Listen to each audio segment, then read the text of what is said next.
We got a ton to get to today, but something that's affecting everybody in North Texas, and it's serious.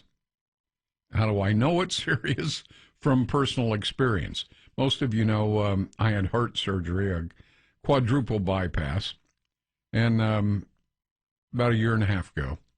And I can tell you the way that I feel today with this excessive heat versus how I felt before the heart surgery, the difference is night and day. You can't get air. You get I don't know how to explain it to you. I mean, if I were a doctor, maybe I could. But how dangerous is this heat on the body, on the heart, for that matter? I mean, any health tips to protect and prevent heat-related injuries? Well, with kids, with adults, elderly folks. With me is Dr. Fahmi Farah, a medical expert and a cardiologist based here in Texas. Doctor, thanks for being with me. How are you? Hey, thanks for having me. I'm doing well. How are you? I'm good as long as I can stay cool. I'm all right. And I have the luxury of spending a few hours behind this microphone every day. But, man, I tell you, just going from the truck to the studio and the truck to the house, it's like I get in the house and tell the dog, oh, you just got to relax. I got to rest for a minute. It just takes it out of you, doesn't it? Oh, absolutely. This heat is crazy in the car and outside. Minimizing the exposure would be best. Excessive heat warning is now in effect with heat index values of, they're saying 110 degrees or even higher later in the week, triple digits all week long. I mean, excessive heat warnings, especially for those poor folks that have to work outside, right? Absolutely. Folks who are working outside, like construction workers and many others, they really are at risk of serious conditions like heat stroke.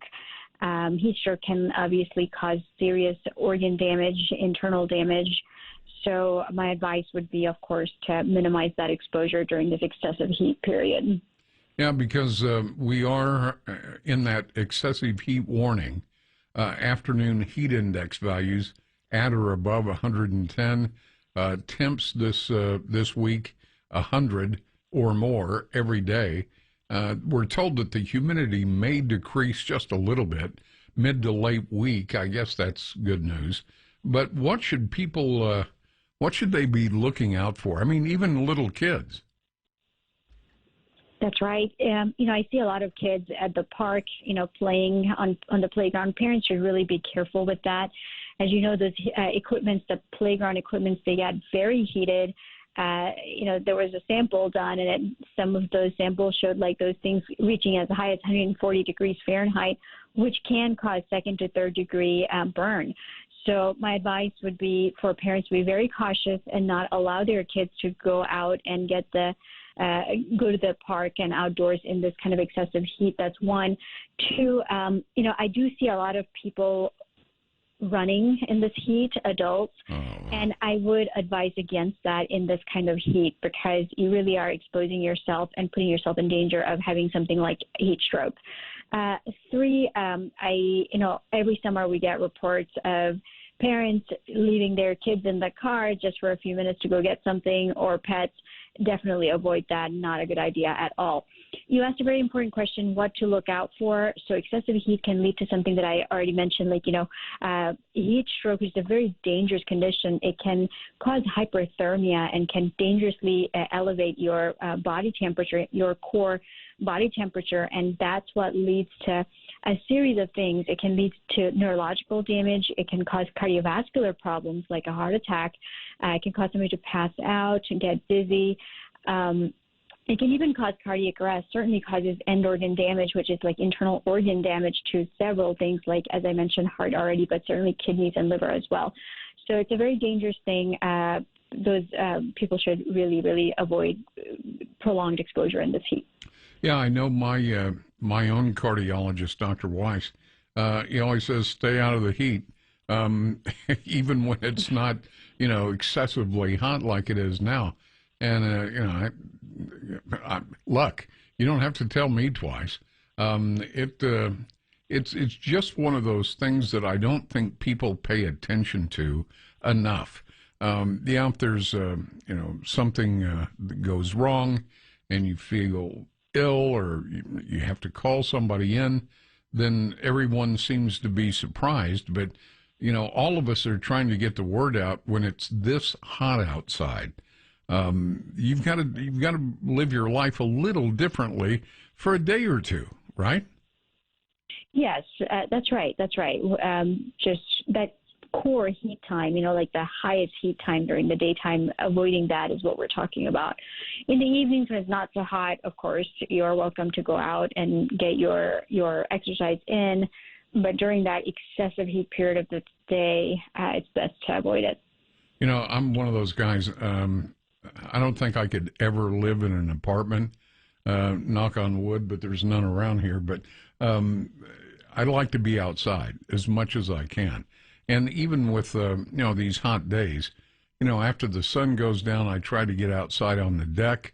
But even my dog, he's a big boy. He's 98 pounds. He'll go out, he'll lay down there, he'll look at me, and it's like, okay, have you had enough? It's been 15 minutes, back in the house. It's like they instinctively know, hey, we're not supposed to be out here. It's too hot. So I'm taking my cues from him, I guess. We've been told, a whole list of things like take breaks, drink lots of water if you have to be out in the heat. North Texas is used to the heat, but it still can be dangerous if you're not properly prepared, right? Absolutely. And you hit a very important point, which is drink plenty of fluids, plenty of water. Hydration is very important during this time because dehydration is the other problem that can lead to issues, and people end up in the emergency department from the dehydration during this time of the year. So definitely hydration is very, very important. Yeah, there's no doubt. Well, a final thought for those folks as we get closer to the 4th of July weekend. I hear that it may cool off just a little bit, but certainly not enough to ignore the warnings. Give people your best advice on what to do for the rest of the week. Advice, number one would be prevention, which is avoiding prolonged exposure. Number two, hydration is so important. And if you are someone who's been outside, some warning signs to learn about and pay attention to would be if you're heating up excessively, if you're starting to feel dizzy, somebody's fainting, those are all warning signs. The thing to do would be to remove that person from the heat as quickly as you can, call 911, and during that interim, as you're waiting, try to cool them down, either with cold water or a cool blanket, and just wait for help. Dr. Fahmi Farah, medical expert and cardiologist based here in Texas. We always appreciate your time, and stay cool out there. Absolutely. Let's all stay cool. All right. Thank you so much. I appreciate it.